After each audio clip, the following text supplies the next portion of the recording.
Chakaria sub registry কার্যালয়ের দলিল লেখক সনদ জালিয়াতি ও বিভিন্ন সুনির্দিষ্ট অভিযোগ প্রমাণ হওয়ায় বহিষ্কার হয় মোহাম্মদ বারেক মিয়া।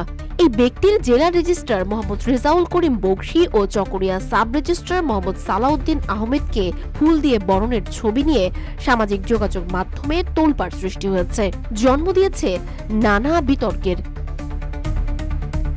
অভিযোগ আছে বারেক মিয়ার সিনিয়র দলিল লেখক মাসুদুল ইসলাম আবারও তার সনদ ফিরে পেতে বিভিন্ন অপচেষ্টা চালাচ্ছেন। তারই ধারাবাহিকতায় জেলা এবং চকরিয়া সাব রেজিস্ট্রারকে ফুল দিয়ে বরণের সময় তাকে সাথে নিয়ে যান। গত বছরের 24 মার্চ জেলা রেজিস্ট্রার শিক্ষাগত যোগ্যতা সনদ জালিয়াতি ও নানা অনিয়মের অভিযোগে বরখাস্ত করেন বারেককে। তারপরও মোহাম্মদ বারেক মিয়া সনদবিহীন দলিল সৃজনের কাজ চালিয়ে যাচ্ছেন। এ নিয়ে জনমনে উঠেছে নানা প্রশ্ন। RICL TMX, যুগের পর যুগ স্থাপনা থাকে মজবুত। এদিকে বরখাস্তকৃত দলিল লেখক বারেক মিয়ার জাল দলিল তৈরির প্রতারণার শিকার হয়েছেন অনেক মানুষ। উপজেলার ডুলাহাজারার প্রবাসী স্ত্রী সিত্রাতুল মুনতাহা নামে এক নারী জানান 17.67 শতক জমি রেজিস্ট্রির নামে তার সাথে প্রতারণা করেছেন বারেক ও তার সিনিয়র মাসুদুল ইসলামের বিরুদ্ধে ব্যবস্থা নেওয়ার দাবিও তুলেন ভুক্তভোগী।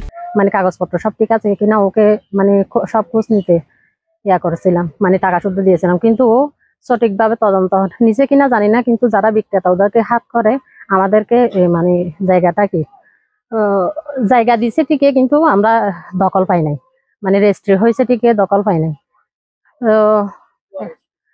বোয়া রেজিস্ট্রি দিছে আর কি। এখন আমরা এর একটা দৃষ্টান্তমূলক শাস্তি চাচ্ছি। বারেক মিয়ার যথাযথ এরকম প্রতারণামূলক কাজের জন্য তার উপযুক্ত শাস্তি এবং হচ্ছে কি তার অফিস এবং তার যে আছে এগুলা যাতে হলে সিলগালাঘর দেয়া হয়। ডুলাহাজারার বাজারে তার রয়েছে আরো একটি ব্যক্তিগত চেম্বার। ভুক্তভোগীর ধারণা সেখানে জাল দলিল প্রস্তুতির কার্যক্রম চলে। এসব বিষয়ে বক্তব্য নিতে মোহাম্মদ বারেকের সাথে মুঠোফোনে যোগাযোগ করা হলে তিনি দাবি করেন জেলা রেজিস্ট্রারকে ফুল দেওয়ার ছবিটি এডিট করা এবং অসুস্থতার অজুহাত দিয়ে তিনি সংযোগ বিচ্ছিন্ন করে দেন।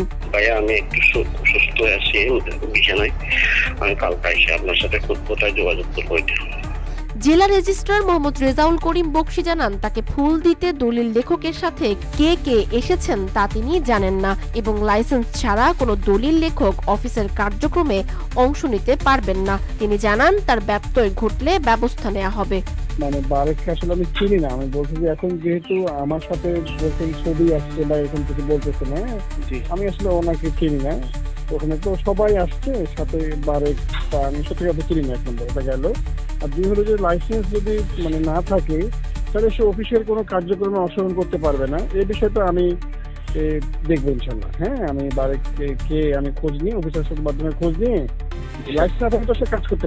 জানা গেছে চকরিয়া রেজিস্ট্রি অফিসে জাল দলিল চক্রের একটি সংঘবদ্ধ চক্র রয়েছে। মূলত তারা দীর্ঘদিন ধরে মানুষের সাথে প্রতারণা করে আসছেন। ভুক্তভোগীদের চাওয়া ঊর্ধ্বতন কর্তৃপক্ষ এই চক্রের বিরুদ্ধে ব্যবস্থা নেবেন।